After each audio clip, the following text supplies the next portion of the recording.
Today we've got a crazy entitled parent story where somebody goes to war with both of their parents. We'll get to that in a bit, but first, my abusive father thinks he's entitled to email my professors against my will, that it's my fault he abuses me, and that I'm obligated to talk to him. I'm a 21-year-old woman. My father felt entitled to infringe on my life again. I made the mistake of speaking to him about my day on campus. I see how much fun I'm having. He takes it a different way. It didn't end well. He emails my professor against my will. He has a history of doing this. A long history of doing a lot of things against my will. As I told him the first time, the second time, the third time, and the fourth time, he still makes decisions infringing on my life. I'm a grown woman, but he lets it be known that I have no right to privacy, agency, or self-determination. I ask him not to do that. I tell him I'm upset with him, but he keeps pushing me, saying he was in the right because he gets angry, that I should know and expect him to do things against my will, that it's my fault that he did what he did out of rage, that all the trauma I went through was because I didn't tell anyone, and a plethora of other false statements I can't even count. Lots of background for those who are interested. I did go to him. I went to him for nearly everything. When I was being physically attacked and harassed throughout all my life, teachers siding with people abusing me, school was extremely traumatic. But when I went home, it was no better. Tears running down my face, I had a physically and verbally abusive mom to beat on me, and a father who would pull me into his room for hours, bringing my brother along to humiliate me, berate me, insult me, and blame me for every hurtful thing directed towards me, under the guise of support. Watch me cry for hours as he mocked and insulted my appearance, and if I said anything back, if I asked to leave, he'll scream and said I was being disrespectful. Every form of resistance was seen as a challenge towards him. If you didn't want to, you were eroding his authority, because his will is extended over any sense of boundaries. Not only this, but his emotions and perception of events was the truth, no matter the evidence, no matter the circumstances. Only his and his feelings alone mattered, and all else be darned. He'll keep me trapped in the house, preventing me from visiting the few friends I had until I lost them, then ask me why I didn't go hang out like normal girls would, or accuse me of being lazy for not joining any extra activities when he actively prevented me from doing so. He'll make me and my brother hurt each other under the guise of training us too. One time he told me to hold my brother in a chokehold. I didn't want to, but he coerced me to by screaming and shouting at both of us. So I complied. My brother stopped moving in my arms, but my dad said to get tighter. A second later, I let go against my father's will. My brother collapses onto the floor, gasping for air. His face is red and he's crying. We were only around 13 at the time. My father looks me in the eyes and asks me why I'd hurt my brother. He accused me of trying to kill him. I have hundreds of stories like this one. This was every day of me and my brother's lives. This causes a shouting match. My father keeps denying things and stating that my memory's wrong. However, I stand firm in what I say and reference my brother who's been through all the same things. He says he doesn't care. Argument goes further down the rabbit hole. He keeps stating that he has the right to do what he likes because he's my father, that if I don't let him go around emailing and starting fights with my professors, sometimes using my student email, thus professors think I'm the one cursing them out in text, that I'll be abused for the rest of my life. That if I want to talk to him about anything, I need to expect him to actively try to ruin my life, but at the same time get angry if I suggest not talking to him at all if he feels a need to use any information he's given to hurt me. My rebuttals are ignored. I'm not embellishing, this is his reaction to everything. Respond with explosive hostility and anger to intimidate. Says it's your fault and he can never be wrong. And in all cases, you are screwed if you do or don't. I tell them I don't care what he says, and I'm off to class after getting out of the car. He doesn't let me drive by myself as it makes him paranoid and scared for my safety, but he also yells at me for not going anywhere by myself. Just seemingly random explosive anger that is impossible to predict. After having to embarrass myself by explaining to my professor about the circumstances around my father's email, he thankfully forgives me. Class continues without a hitch. I go back to the parking lot, and both my mother and father are in the car. I get in the back seat. My father asks me how my day was to try and get a reaction out of me. I said fine to avoid any conflict. I can hear the smile on his face, not at knowing my day was good, but rather me simply submitting to avoid any problems. He keeps talking about the incident earlier, picking up my brother from a barber and then talking to him about it. My father parks at a Walmart to continue the conversation about me to my brother while I'm sitting right there. I turn up my earbuds so I won't have to listen to him. Eventually, I see him look out from the front driver's seat back at me from the corner of my eye. Only when he realizes I can't hear him because of my earbuds does he drive out of the parking spot towards back home. I'm doing my assignments before I head downstairs. He's loudly talking about me to my mother. I ignore both of them and go about my way. He shouts at me, asking whether or not I'm still mad at him. I say I don't want to talk to him. In an agitated, daring tone, he says, "What?" And I repeat myself. He tells me to watch my mouth and don't give him an attitude. We begin cursing at one another. It's rather embarrassing. I never went through that teenage phase of rebellion. I was always accused of thirsting and running after boys, when I never missed a single class and only once was placed in detention for missing homework throughout my entire schooling experience. Always had good grades, even when I was being tormented from teachers and peers. It felt like insanity. The idea that I need to fight with my father like this at this age, all because I said I didn't wish to speak to him, after he eroded my own autonomy so much by this point, threatening to kick me out of the home if I got a job, and forcing me to drop my classes if I did decide to want to work while keeping the familiar roof over my head.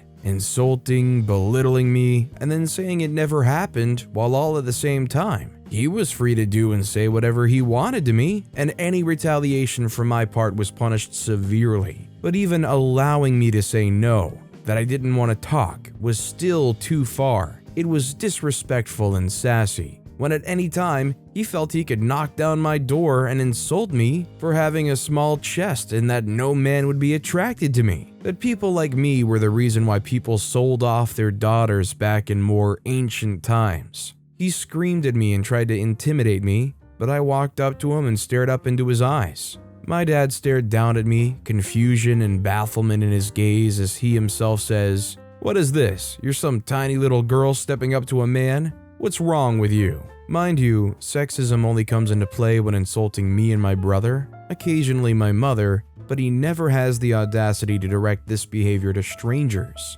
This is the first time I ever did something like this. Never had I challenged him like that before. We argue, but I didn't back down. He plays nice and smiles when my brother comes down upon hearing the yelling and tries to break us up. My father again threatens to kick me out. I tell him to do it and that I didn't care, that I'll leave right at that moment and never speak to him again.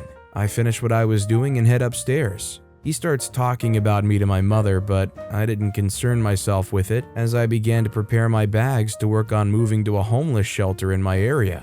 My brother talks me out of it, saying I should stay until I'm officially kicked out. In the meantime, I'm working on getting a job, despite my father's protests and continuing my schooling. He said to my brother that I caused a permanent scar to our relationship today. That's just how it's going to have to be. Well, I just hope OP can put their head down and grind it out so they can leave that guy in the dust and never talk to him again. He is definitely not worth a second of OP's time. I'm just glad that it doesn't seem even worse than it is. Like when OP challenged them, I'm glad they didn't just lay their hands flat out on OP.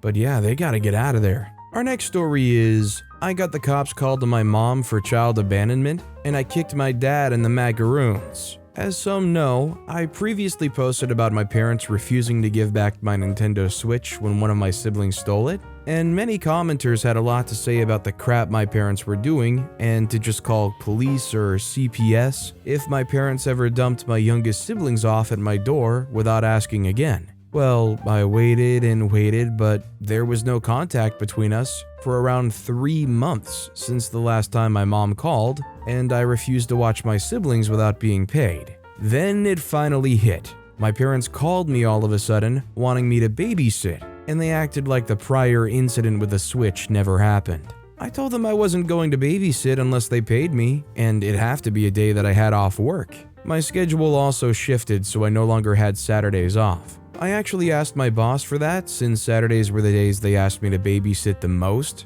Plus, picking up an extra shift was better for me financially. My dad got furious as usual and said that I needed to man up and help out. So I pointed out that he needs to stop acting like he has control over me, and technically I'm manning up for myself in my own life, like he always claimed he did at my age. Yet he always worked Saturdays and put a ton of his responsibilities on me, so he could screw off as far as I was concerned. He started yelling violently into the phone, and my mom took it away from him. I said I could only babysit Sundays because that's my only day off, and I would only do it if they paid me $30 and included pre-packed lunches, dinners, and snacks for my siblings. Because I wasn't going to waste my money providing food for them, that's not my job. And if they took anything from me, like when my Switch was stolen last time, I would get police involved to get it back. I saved the receipt when I bought it and documented the serial number so I'd have no problem proving to police it's mine. My mom's witch mode kicked in, and she started swearing like a sailor that just broke a tooth at me. I let her have her rant while pretty much ignoring the phone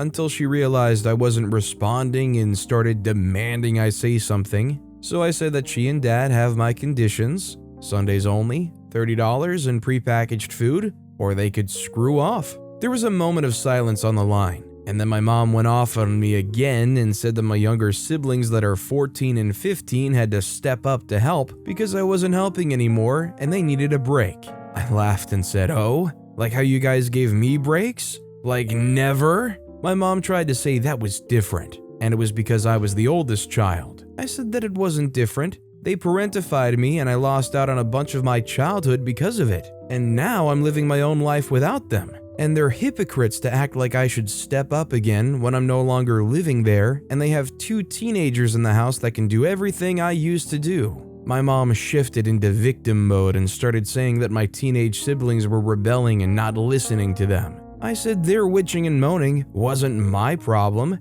They needed to figure out alternative childcare. I'm too busy with having a life. My dad got back on the phone and started yelling at me some more. I just laughed at him and said he was just blowing hot air, and that he was talking but not really saying anything. My mom took the phone back and pleaded with me one more time. I reiterated, Sundays only with prepackaged food and $30, and I won't hesitate at all to call the police if any threats are made or any of my stuff gets stolen. I heard my parents start loudly yelling back and forth at each other over what to do, so I said they could just work it out and get back to me later. Then I hung up.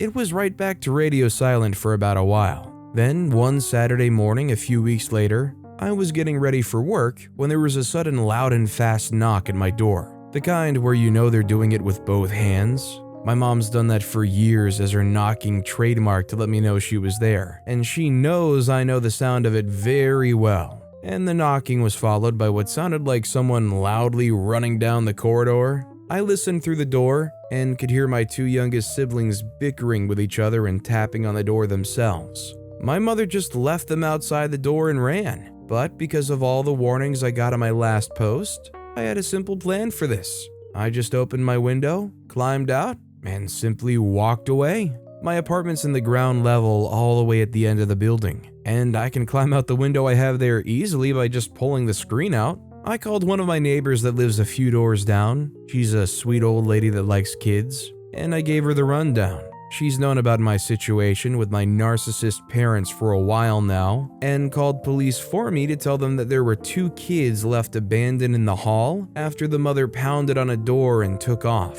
Suffice to say, the police came and picked up my siblings. My parents called me later and were furious. I pretended to be clueless and asked them what they were so mad about. My mom fully admitted she left my 2 youngest siblings at my door for me to babysit and ran. I asked if she'd just left them there without anyone answering the door because I was already out since I had to work Saturdays. My mom just got really quiet for a few seconds and then yelled, "How the heck was I supposed to know that?" I countered that all of this was her fault, and she literally abandoned her kids at my door on the hopes that maybe I was home on a day I'd already told her several times I worked. Like she was trying to force me to skip a shift by trying to give me no choice but to watch them. She started making excuses, but I told her what she did was inexcusable and immature. She ended up crying, and I just let that go on for a while before asking if she was done yet. She went back into witch mode and yelled at me that the police were charging her with child abandonment. I said that wasn't really my fault since she left the kids in the hall. Then said I would have called the police on her as well if I were home, and she refused to come back for the kids because I told them before that I work Saturdays now, so I refused to be trapped into babysitting anymore. The rest of the call was some more pointless bickering on her end and didn't really go anywhere. My mom somehow ended up getting off with just a slap on the wrist and a fine, because she somehow convinced the cops that she honestly thought I was home and would babysit, or so my next sibling said when he texted me. I don't know how much the fine was, but the fact that she had to pay one should make her think twice about just leaving the kids at my door and running off again. My dad wasn't charged as well because he was at work, and he also claimed to be unaware of her intent to leave my siblings at my door. I was told he was actually pissed at my mom for doing that. The pot and kettle situation this was had me laughing so hard, but I guess I have to give credit to my old man. If he had never done what my mom did, either way that left my mom with a police record. That's a first strike in the eyes of the law, I think. After that, things really boiled over on Thanksgiving. My parents invited me over, and I was fully expecting it to be some kind of trap. And it was. At dinner, my dad just sat at the table smoking a cigarette and acting like he was in charge. He had my mom sit me down and then said enough was enough and he was ending this farce. He told me that I needed to move my butt back home and pay rent to help their mortgage and bills, as well as help parent my siblings because they don't have any time to themselves anymore, and the fine my mom had to pay hit their finances hard. I just said, no, plain and simple, and I kept that up no matter how much he tried to order me. He ended up getting so angry that he actually attacked me, and he's not a small man. I thankfully am not either, as I'd been hitting the gym for months and learned some amateur fighting. I had my steel-toed boots on as well, so I gave him a swift kick in the balls when he came at me, then punched him hard enough in the face that he was down on the floor in an instant. He landed with quite a thud and even threw up because of the pain while clutching his goodie bag. Then I told my parents that I had my phone recording in my pocket the whole time, and I could easily prove he attacked me first. My dad told me to get out of his house and never come back, and I obliged, but not before taking a turkey leg off the platter and riding home with it to eat. Since then, only my siblings have called or texted me. They said that I'd walked out like a boss, and they're now running jokes in the house now about my dad's poor balls. I spent Christmas with a friend's family, and I've got a standing invite to come back for other holidays. I'm just glad that OP was able to spend Christmas with somebody else's family in this situation. It's nice that, despite everything going on, and surely how happy OP is not going over there, that they don't have to experience holidays in solitude or have any kind of sadness about it. This next story is, I want to live with my brother, but my parents forbade me part 2. I ended up having to run away from home because my parents forbade me to leave the house, so I waited. I waited for them to leave the house together because they were going shopping and they never took me along because they think I'm a kid and I'm going to be asking them to buy a bunch of junk, but I didn't expect it. My parents made me go with them. That was a big crap, so I thought I would just take basics and put them inside a backpack and would take some snacks to cover it up. As soon as we got to the market, I asked to go to the bathroom. Luckily, they were so obsessed about how the price of food has gone up that my dad just told me to go and come back soon. Plot twist, I didn't come back. I ran away from the market as quickly as possible and took the bus that came closest to Kirby's grandparents' house. When I got there, it was Kirby's grandmother who received her and told me to be at ease while Kirby and her grandfather didn't come home. When they arrived, I told them everything that had fallen up on Reddit, and my brother's reaction was not what I expected. He said that he was very irresponsible for running away and that it was dangerous because something could have happened. It may seem odd, but I like it when he scolds me. It shows that he cares about me, unlike our parents. I could disappear for 3 days and they wouldn't miss me. That already happened and they just got mad when they found out I had a brother. I accepted the scolding in a good way and asked if I could stay. He said, "You'll come back here even if I send you back to their house, so you better stay." I was happy and hugged him. His grandparents were also very happy with my brother's decision. but my joy disappeared when he said that I would have to notify my parents. I protested as much as I knew that they would come for me, but my brother said, "But they're responsible for you, and if you don't tell them, they can call the police and say that I kidnapped you and that I'm holding you hostage." I called my mom. She barely answered and started screaming at me, asking where I was. When I said where I was, they got even more pissed off and started screaming in an alien language in a way that everyone around me could hear. I could have stood there listening to them yell at me, but I hung up when I realized that Kirby was uncomfortable with the yelling. After the aggression, he became sensitive to screaming. He cursed my parents for what they did to him. I got angry and said that they could come and take me by force, but my brother said they're aggressive, but not idiots. They are, and already that he has a protective measure against which if they approach, we'll call the police. How wrong he was. An hour and a half later, they were banging on the front door, cursing and screaming my brother for generations to come. Kirby's grandparents told them to leave, otherwise they would call the police. This made them even more pissed off, and they went back to banging on the door. I wanted to go there and tell them to go away, but Kirby needed me. I needed to hold them because he wanted to go there and shout those two in their faces. He has a lot of anger built up towards them. He even once said that he wanted to end them both slowly and painfully. I even agree with that, but I don't think he should get his hands dirty with them. Then they broke into the door and started to destroy the house in search of me. They started to destroy the house. At that moment, I decided to go down and send them away. I was asking my brother to calm down so that I could go down and leave him safe. Then my mother gave a scream, the loudest I'd ever heard from her, and my father had shut up. After convincing my brother to stay in the room, I went downstairs and the scene couldn't be more depressing. My dad was slumped and shaking on the floor while my mom was over him crying and calling to him in vain. I looked at Kirby's grandparents and I saw that the grandfather was holding a taser. I think we all know what happened, right? When my mother saw me, she started screaming, "You see what they did to your father? Call the police. They must be arrested." I replied saying that if I called the police, the one who would be arrested would be her for breaking the rules of the protective measure, which she ignored and continued to scream for us to call the ambulance for her husband. We ignored her and we said that as soon as my father recovered, they were to leave and never come back. When my father was returning to his normal self, he was strangely silent. He was totally beaten and defeated. Then suddenly my brother had come down and my mother immediately attacked him, which gave me this beautiful dialogue. Mad mother against angry brother. She started blaming him for everything, saying that he was the reason that all our relatives had abandoned her, that her children were turning their backs. That's when she started to victimize herself, saying that it was just an innocent woman who went to church every Sunday and that I was a good person who didn't deserve to go through that. I don't know what she meant by that. No one would feel sorry for her just because of that. Kirby was silent throughout her skinny crisis, but then she crossed all lines. She said he was supposed to apologize to them for destroying their lives and telling everyone in the family that you've forgiven them. That was the limit. Kirby, very angry, slapped her so hard in the face that she fell to the ground. My mother started screaming again, but Kirby told her to shut up or she would break her teeth on the base of the cane. He screamed a lot. All the things he'd held back all these years about how miserable people they were, how they dug their own graves, and how they didn't deserve to have anyone around them, and when they die, he's going to make a point of pissing on their coffins.